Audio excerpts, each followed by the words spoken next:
You're listening to the Lanterns Radio Network. We are the network dedicated to empowering the individual, illuminating the truth, defending American exceptionalism, and inspiring future generations. Stay connected and get involved at lanterns.buzz for great radio. Get commentary and news of the day. Lanterns.buzz.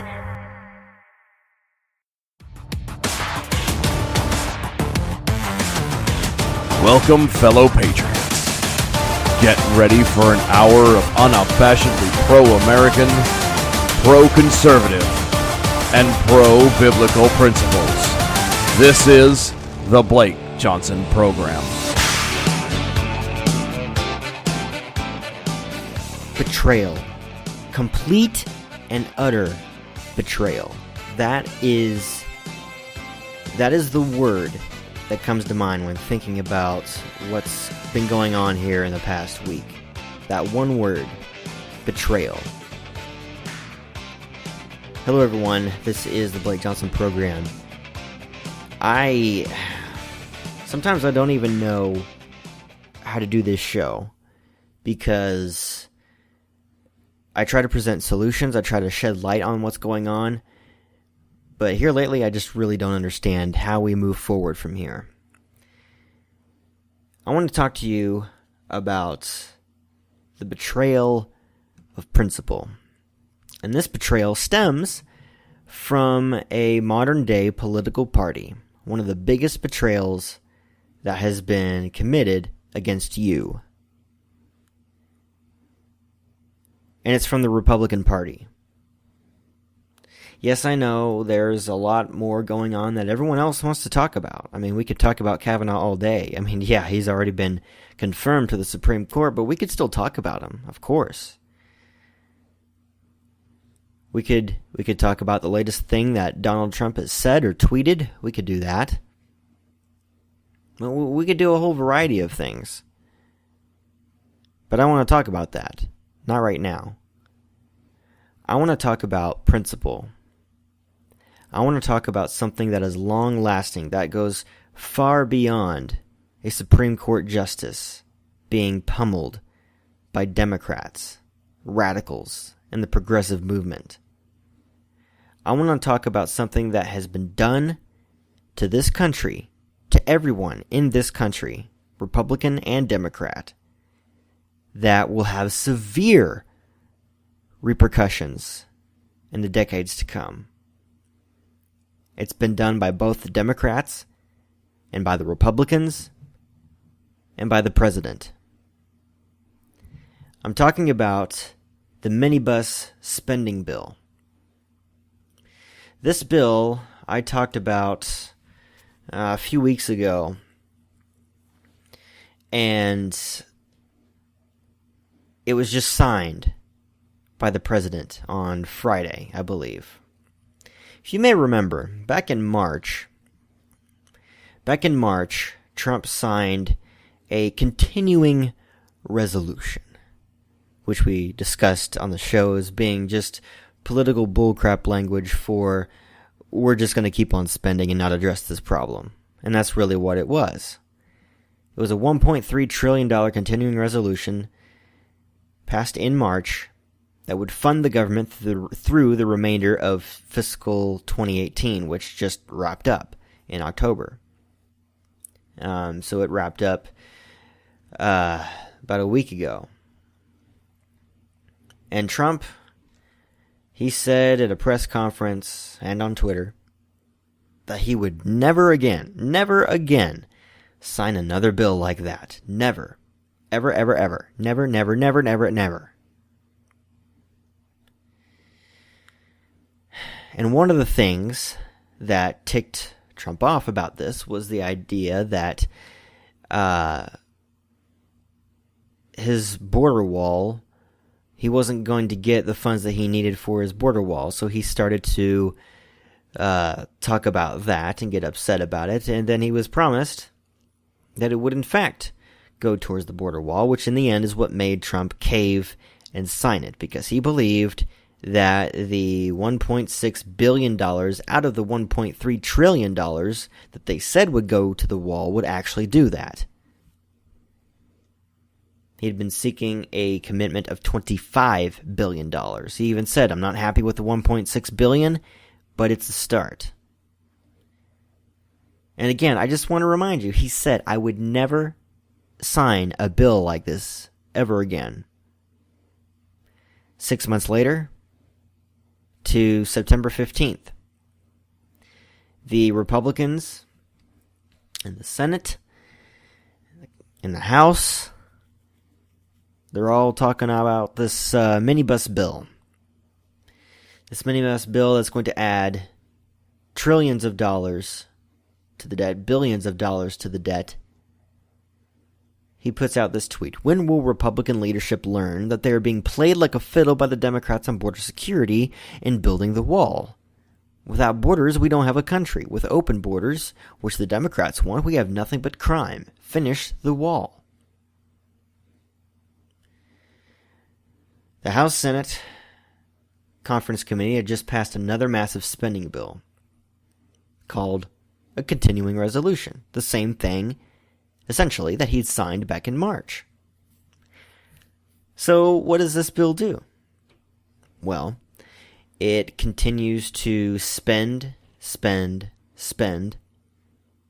It marries the spending bill for the Department of Defense to the spending bill for the Departments of Labor, Education, and Health and Human Services, so we fund all of those through all of fiscal 2019. But the continuing resolution part of it would only fund it until December 7th of this year, which would be about a month after the midterms. Only at current levels, according to the House Appropriations Committee. Now that's interesting. Very interesting. Now, there's no funding for the wall. Planned Parenthood is still being funded. And let's see here. I'm trying to find this. Trump tweets out on September 20th, I want to know where's the money for border security and the wall in this ridiculous spending bill, and where will it come from after the midterms? Democrats are obstructing law enforcement and border security. Republicans must finally get tough. 6 days after this tweet, Republican leadership brought their minibus continuing resolution to the House for a vote. Now, keep in mind, this also came after 93-7 in the Senate voted to pass this bill. 93 voted for this in the Senate. And I believe we talked about that. Then it goes to the House. It passed with 185 Democrats voting for it and 176 Republicans. Oh, such bipartisanship. Isn't that amazing how both Republicans and Democrats can come together on screwing this whole country with record levels of debt? It's amazing. Only 56 House conservatives voted against this. Now, the border wall issue wasn't the only big issue in this bill. By the way, I'm getting this from townhall.com. The original Labor HHS education spending bill that the House Appropriations Committee approved in July included language that defunded both Planned Parenthood and research that uses tissue taken from babies killed and induced abortions. So, back in July, when they were proposing this bill, originally, there was language in it that would defund Planned Parenthood and also get rid of research that uses the tissue taken from babies that are killed in induced abortions. Kind of like that undercover video that was unearthed a few months ago, about a year ago actually. I forgot the group that unearthed it, but they used the tissue from dead babies. They used that. Yeah. Well, that was just taken out. That whole language that was going to get rid of all that, that was just taken out. So Planned Parenthood is still being funded, fully funded. and so is the aborted baby parts research. That's all still there. But you're thinking, oh, well, maybe Trump won't sign this. Well, no, he signed it on Friday. The very bill that he called ridiculous, the very bill in which he told the Republicans that they needed to step up and resist this, he went ahead and signed it.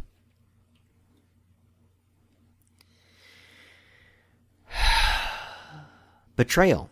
It's just complete betrayal. But if you're shocked by this, you shouldn't be. This is simply par for the course for the Republican Party. Forget the Democrats. Of course we know the Democrats are going to do this. They're not going to cave on issues they care about.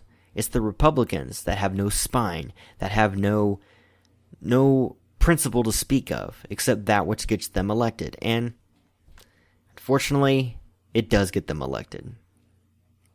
Again, and again, and again. Oh, but I thought if we didn't vote for Republicans, then, well, you just want Democrats to win. Yeah. Not a great argument to make when both parties seem to be doing much the same thing. Much the same thing.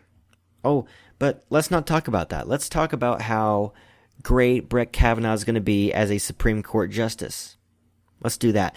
Hey, you know what? Let's not talk about debt anymore. I mean, we spent day and night talking about it when it was Barack Obama's administration. When it was Barack Obama's Democrat Congress that was passing these things. But let's not talk about that anymore. Let's talk about owning the libs. Let's talk about ticking people off. Let's do that.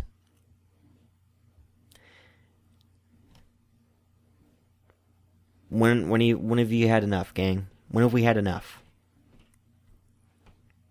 Are we just gonna keep doing the same thing over and over again? We are seriously the definition of an insane society. We keep doing the same stupid thing over and over again, and yet we expect somehow that this time it will be different. Oh, we elected Donald Trump, and he's going to change everything. Except for all the times that he's not changing everything. Except for all the times that Republicans in Congress are still doing the same things that Republicans in Congress have always done, and it doesn't really seem like the president is standing up to them because he's still signing their bills. Huh. For someone who's supposed to be an outsider, he sure sucks at that. He really does. Now look, I have given Trump credit for when I think, the times that I think he's done a good job. But he's not been great on many things. He's not really been that different from other presidents, Democrat and Republican. How many times have actual conservatives warned that this might happen, that this could happen, that this probably will happen? Yeah, you'll get a victory here and there, but on stuff like this, stuff that, in my opinion, matters even more? No. Where are those same people? Those same people that during the Obama years were out front and center saying we have to return to limited government. We have to shrink government. We have to return to our founding principles. Those same people at Breitbart, those same people at Drudge, those same people at Fox, the Sean Hannitys of the world, the Rush Limbaughs of the world, they won't talk about that. I mean, they're more than happy to talk about the job numbers, which are a good thing. It's obviously really good when people are able to find work. But if you're mounting on trillions of dollars in debt, what good is a job going to do if you can't even begin to pay that off? What good is a temporary gain in the economy when the foundation is crumbling? The foundation is crumbling, gang. And who's going to even try to fix it? Can we rely on members of Congress? No. Can we rely on the president? Sad to say, probably not. Can we rely on conservative media? No. Define conservative. We have to really, really understand that voting for the same people over and over again, or maybe it's a different person, but they are running on the same platform, they haven't really done anything in their past to show that they're serious about changing things, they haven't shown that they have a real spine, they just want power, whatever it may be. We keep electing the same people, they're going to keep doing the same thing. But see, the problem isn't even with them as much as it is with us. We are electing them. We are ignoring these stories. Not you and me, but many people who claim to care about these things kind of put it on the back burner because they're outraged at the latest thing that a liberal has said or a Hollywood celebrity has said. Guys, I'm here to tell you, these people are just people. They're temporary. They're not here for very long. But people that have not even been born yet, who when they are born, are going to be saddled with thousands upon thousands upon thousands of dollars in debt because of the actions of older generations, our generation. Those generations keep coming, long past us. And until we really start to understand that this is just going to keep going. And I don't even think it's about whether or not we understand it. I just don't think people care anymore. Do people really care about the debt anymore? Did they really even care about it under Obama? Even the ones that were angry about it, did they really, really, truly care? Or were they just trying to own the libs? Were they just trying to rile people up? Guys, I care about the debt, whether it's a Democrat or a Republican. It's a big deal, either way. It's immoral to be doing this. The Republicans in Congress, the President of the United States, who signed this bill, they're putting nails in the coffin of this country because they're continuing to allow these things to destroy us because they have destroyed countries in the past. These very types of entitlements, they're deadly to any free-thinking society. We'll be right back on the Blake Johnson program. We've got a lot more to cover, so you don't want to go anywhere. Stay tuned here on the Lanterns Radio Network.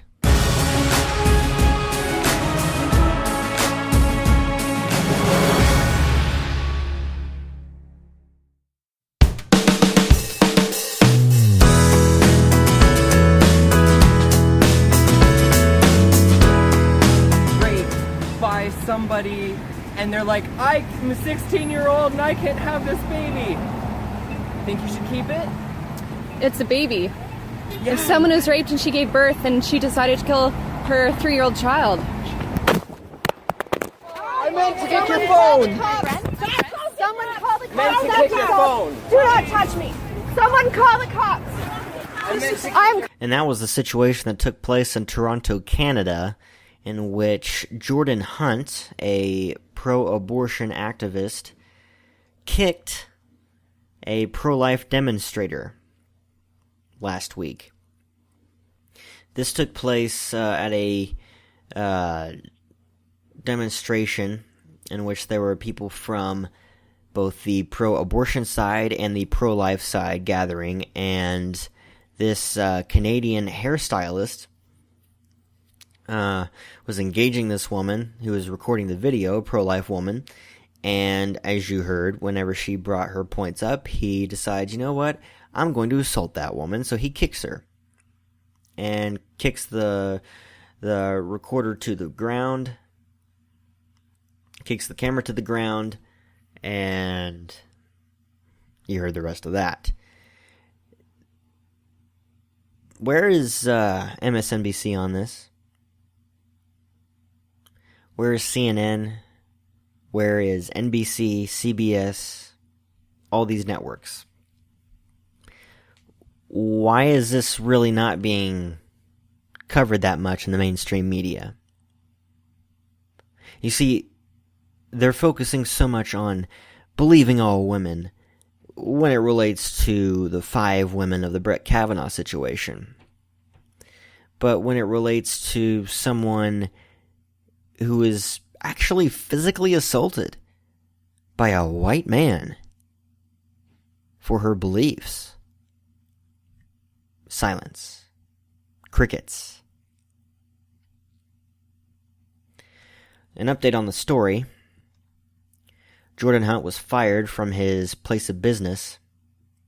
He worked at a place called Noble Studio 101, and a representative from that company made a statement saying, quote, "We are 4 strong women here. We don't condone violence of any kind. Everyone has their own opinion and different ways of thinking, but violence is not the answer. He won't be stepping his foot through the door again." Very solid statement. So that's good. Really good.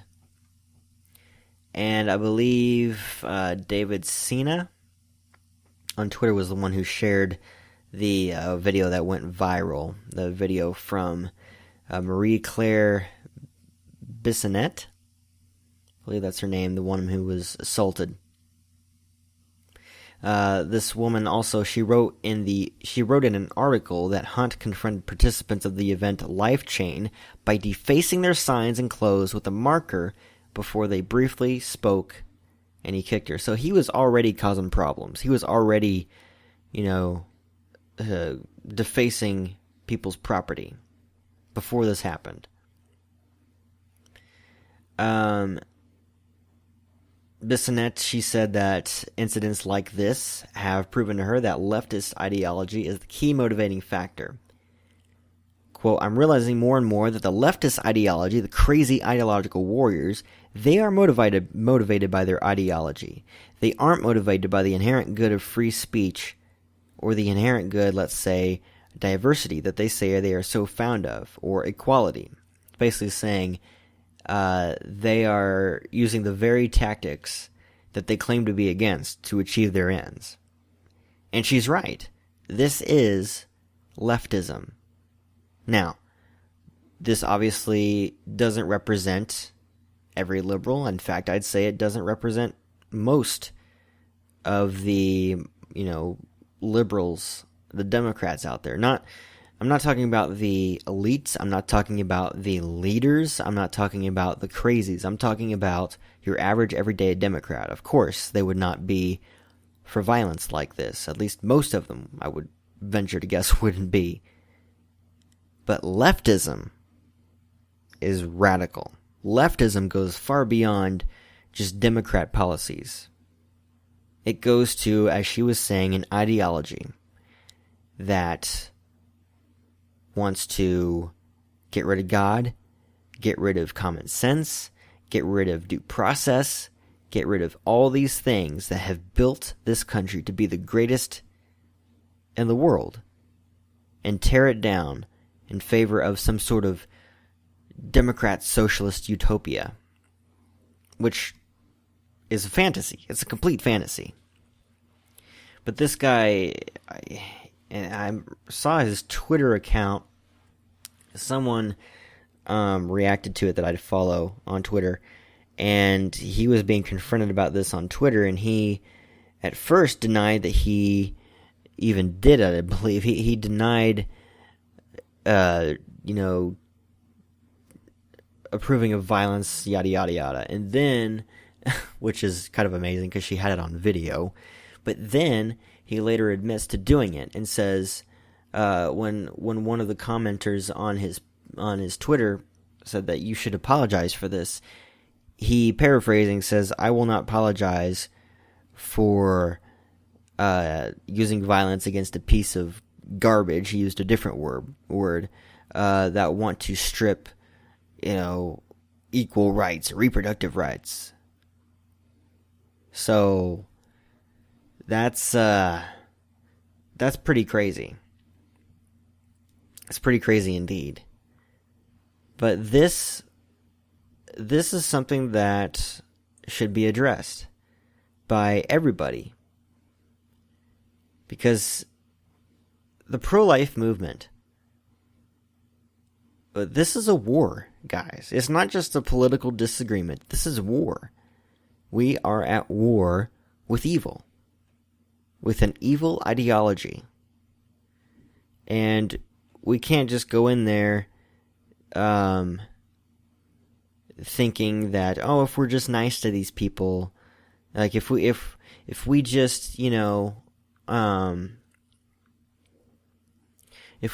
just try to appeal to them in some way, then they'll come to our side. People like him, they aren't going to be reasoned with. It doesn't matter how many facts you share. It doesn't matter how many videos you share. It doesn't matter. If they are fully convinced, then there's no turning back.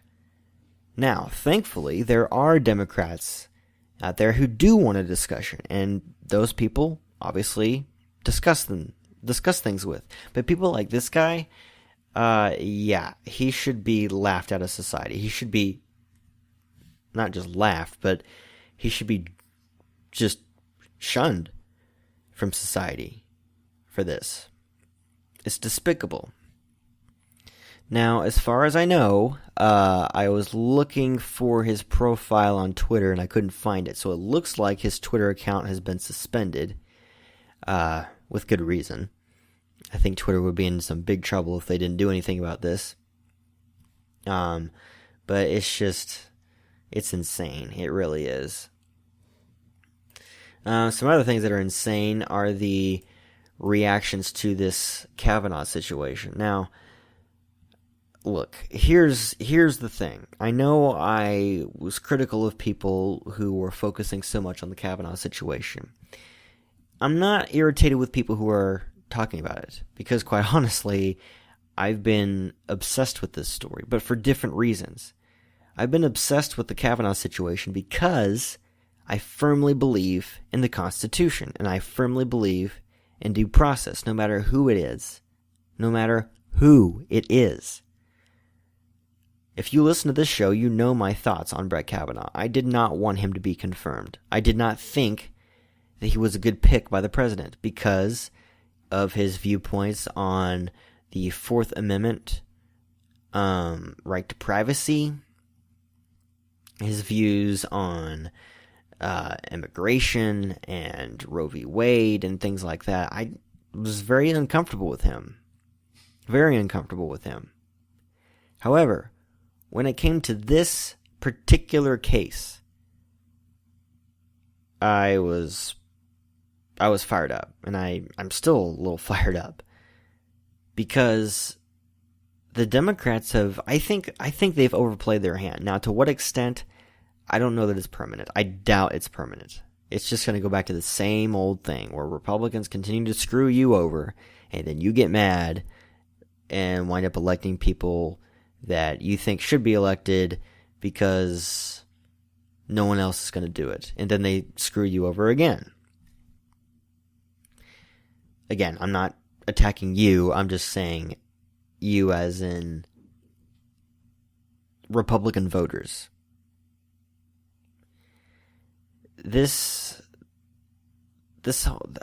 this whole idea of due process. You know, one of my pet peeves about this whole situation is the fact that when you bring up due process, when you bring up presumed innocent until proven guilty, people will immediately say, well, that's for a court of law, Blake. That's for a court of law. That's not for this case. Well, where do you think the founders got it from? They got it because they fled, and their ancestors fled from countries that didn't believe in due process, that believed in lynch mobs, that believed in, if you are accused, especially by the right person, you may very well be found guilty, even without proof. It's not just for a special instance. It's for all of society. Our founders believed that the principles of due process and having a fair shot at defending yourself was important. And it still is. It should be anyway. But those on the left, the progressives, they don't care about that. They will use any and all tactics to tear somebody down. One of the writers for the Colbert Report, this story broke over the weekend, she said that she's happy, whatever happens, she's happy that they ruined his life. Him being Kavanaugh. This writer for Stephen Colbert said that because Colbert mocked, obviously, all the late night talk show hosts did, or at least most of them did. SNL did. And she says, whatever happens, well, whether he's innocent or guilty, I'm just glad we helped ruin his life. How do you survive? How does a culture, how does a country survive when that kind of mentality exists? You don't survive. You don't.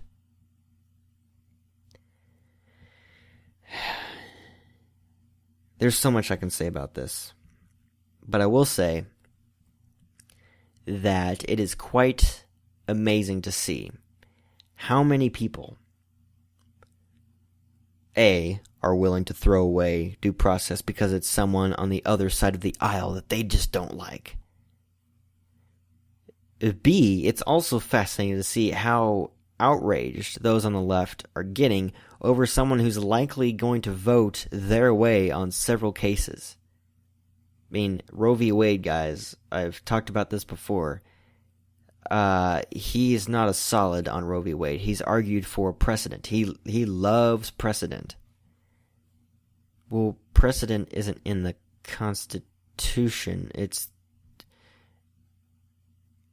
the Constitution. You know, our justices are not there to promote a political agenda. This whole idea of precedents is a farce. And we know it's a farce because if it were really truly the case, slavery would still be existing today. If it were still the case, segregation would still be a thing. If it were still the case, women couldn't be allowed to vote. There'd still be, massive numbers of discrimination. Our society would be really screwed up if precedent were still a thing. If that's all that mattered. So that logic is ridiculous. It really is. But I want to say more about this on the other side. So we'll take a break, come back, and continue our discussion here on the Blake Johnson program. You're listening to the Lanterns Radio Network. We are the network dedicated to empowering the individual, illuminating the truth, defending American exceptionalism, and inspiring future generations. Stay connected and get involved at lanterns.buzz for great radio. Get commentary and news of the day. Lanterns.buzz.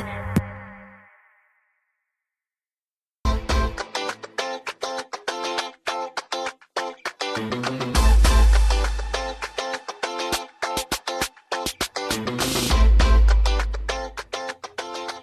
welcome back everyone to the Blake Johnson program. If you would like to listen to this show on demand, as you probably are right now, listen to past episodes, you can do so by going to Spreaker, iTunes, iHeart Radio. I believe we're also on Soundcloud and Stitcher, just wherever you can find podcasts, and look for the Lanterns Radio Network, and you will find all the shows on there, including The Bells of Liberty, Defenders of American Exceptionalism, Common Sense Radio with AJ Davis, and many, many others.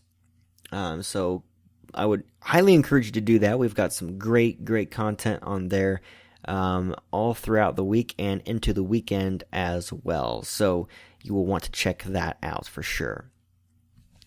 And I'm going to get back to this discussion that we were having about due process and so forth. But you guys, did you all see the story of the Cherokee woman, Democrat activist, by the way, blasting Democrat Senator Elizabeth Warren for lying about her Native American heritage? This is amazing. This is just great. I'm looking for the name of this person. Rebecca Nagel is her name. Rebecca Nagel. She's criticizing Senator Warren for her lies about being a Native American, and she's accusing Warren of racial identity theft. Racial identity theft. That's interesting. I'd never heard of that. In case you're not aware, Elizabeth Warren, when she was in law school, she listed herself as a minority based on her papa's high cheekbones. So I guess just because you have high cheekbones, that means you're an Indian. Okay. And she was also recognized as the first woman of color at Harvard Law School. That isn't true at all. In fact, she's mostly white indeed.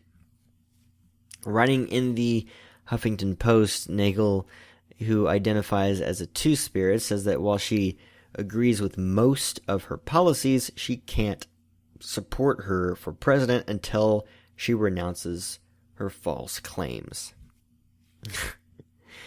It's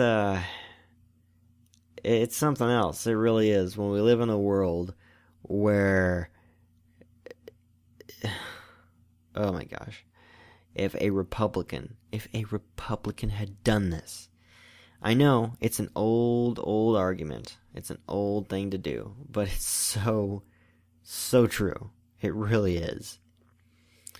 So yeah, I thought that was quite funny. And by the way, I guess, she's considered the front runner by some. I don't know who all, but apparently some people think she's the number one person that should run against Trump in 2020. Oh, I really hope she does run. I really do. I'm just gonna throw that out there. That would be amazing, and would pretty much guarantee Trump's re-election. Like, again, I'm not a big Trump fan, but I would be lying if I said that I didn't enjoy watching leftists crash and burn because of their own hypocrisy. That I do take some joy out of that. I will admit to you. Not a perfect human being, but I'm just telling you the truth. All right, back to this discussion about due process and innocence until proven guilty.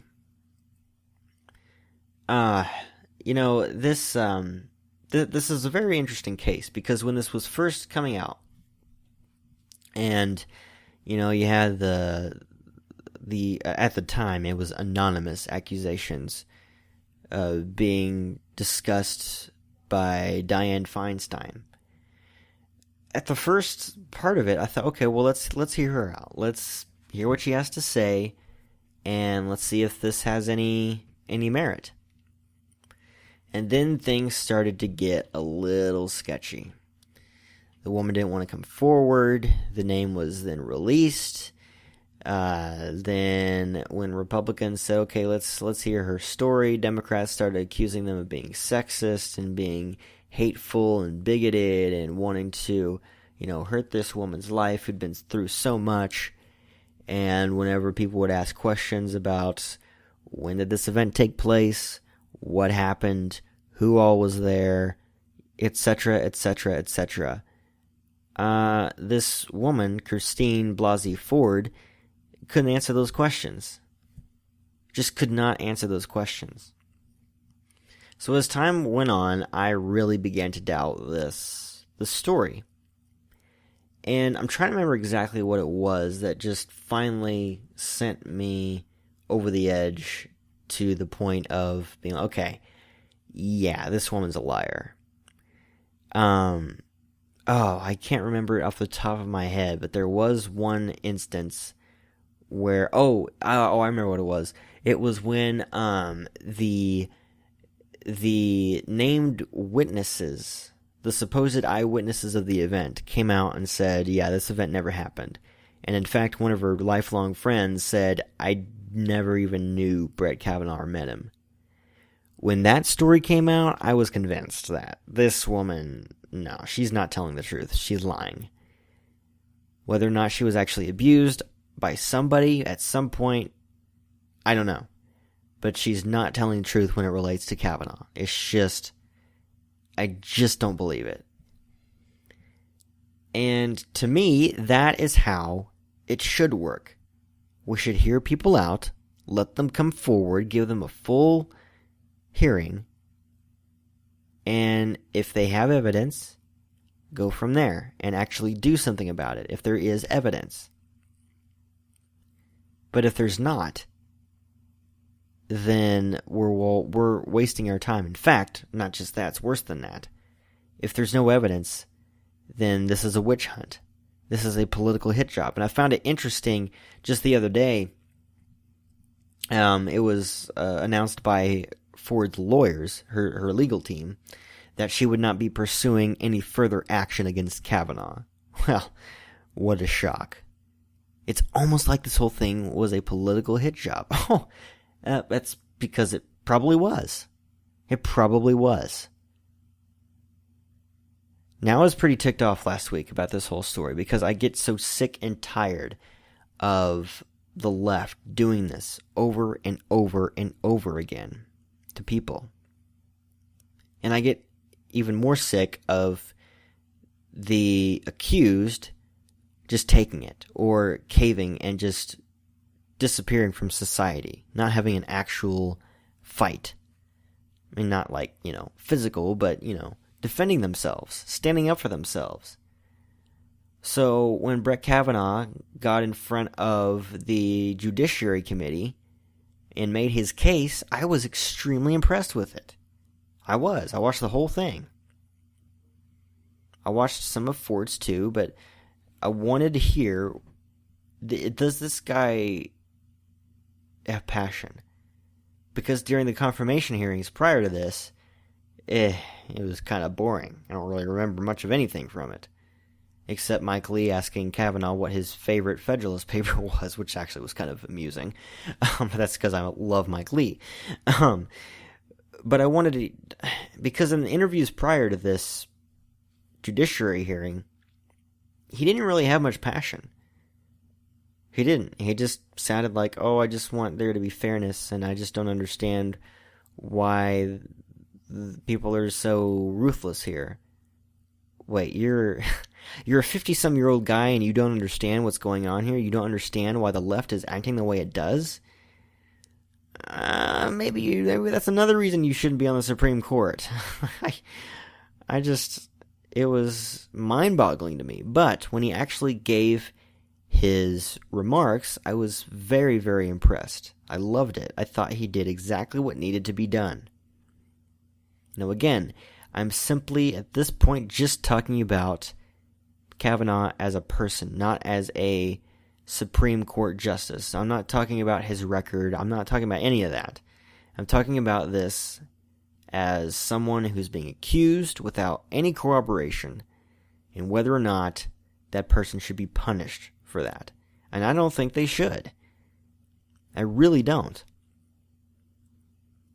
Now, as you know, I'm sure by now, the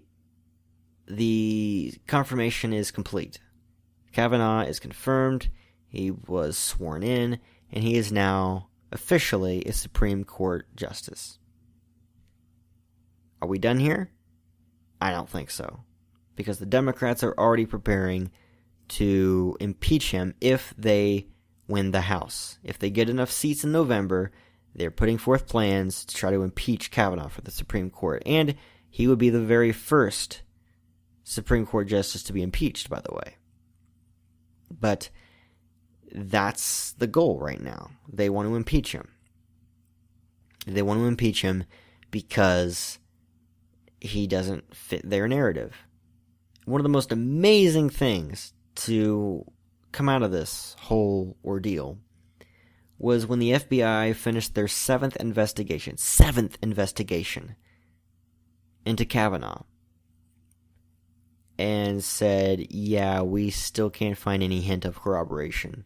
Anything. We can't find anything.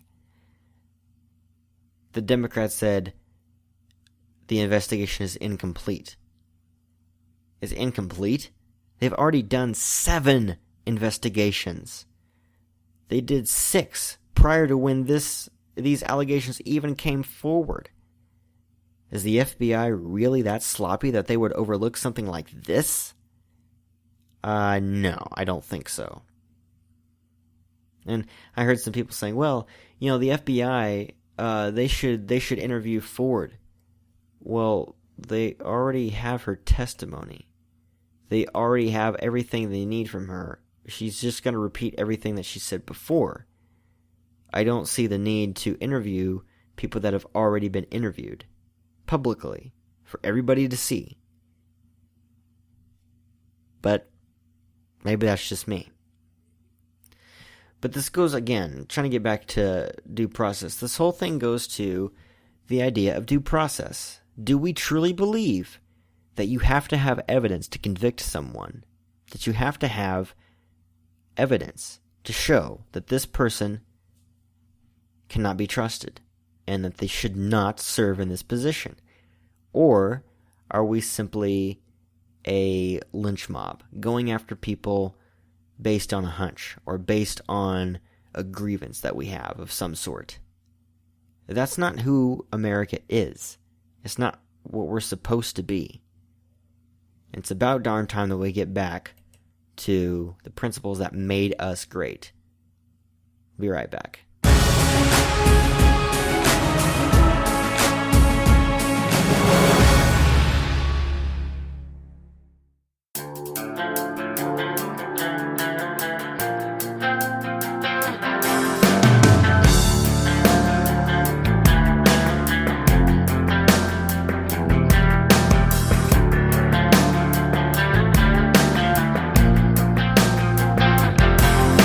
Alright, so you want to talk about an attack on women. This is it right here, ladies and gentlemen. This story says, researchers say eating processed meats like bacon, sausage, and ham could increase the risk of breast cancer. The findings were published in the International Journal of Cancer. Researchers combined information from 16 other studies on breast cancer, and they determined that the consumption of 25 to 30 grams of processed meat a day works out to a 9% increase in breast cancer. Quote, this systematic review and meta-analysis, including prospective cohort studies of red meat and processed meat consumptions, provides evidence that higher consumption of processed meat is associated with higher risk of breast cancer. However, red meat was not a significant issue of breast cancer. Can I just say real quick, why do people have to put so many words in these things? Like, can't you just say, we did an extensive study of these different meats and found that this increases the risk of breast cancer? Why does it have to be this systematic review and meta-analysis, including prospective cohort? Oh, well, I would rather introspective cohort studies, not prospective. I'm just saying. But going on, well, actually, that's the whole story. So this is a very short story, in which now we've figured it out. Now we've figured out that bacon and processed meats includes a link to breast cancer. That this increases. This is linked to breast cancer. Oh my goodness. Oh my goodness. Well, here's the thing. Are we really surprised that eating too much of a good thing can be a bad thing? I'm sure you can eat too much of anything, and it can be a bad thing for you. You drink too much water, and that can be a bad thing for you. So, what is the point of this story? Are you really gonna convince people to stop eating bacon and sausage and ham and processed meats? That's where the good stuff is. Okay, that's where heaven lies, is in processed meats. I mean, I don't want unprocessed meats. I want a bunch of chemicals. That's what I like. And I want it to go through several different processes and then come out like that. That's what I want. So I don't know about you, but regardless if you're a woman or you identify as a woman, or maybe you used to identify as a woman, but now you're not so sure, whatever the case may be, you're still going to be eating that bacon. I'm just saying right now, you're still going to be eating that bacon, as we should, because bacon is life. Life is bacon. So this story really disturbed me. Well, obviously the one I just talked about, of course. But this story also disturbed me. Now, when you think of Ruth Bader Ginsburg, what's the first thing that comes to your mind? Old. Really friggin' old. So, that's why the story from the Daily Wire, in which Ginsburg says that I am, quote, really turned on by the hashtag MeToo movement, is something that no human being should be exposed to, ever. In print, in audio, certainly in video. Oh, God forbid it's in video.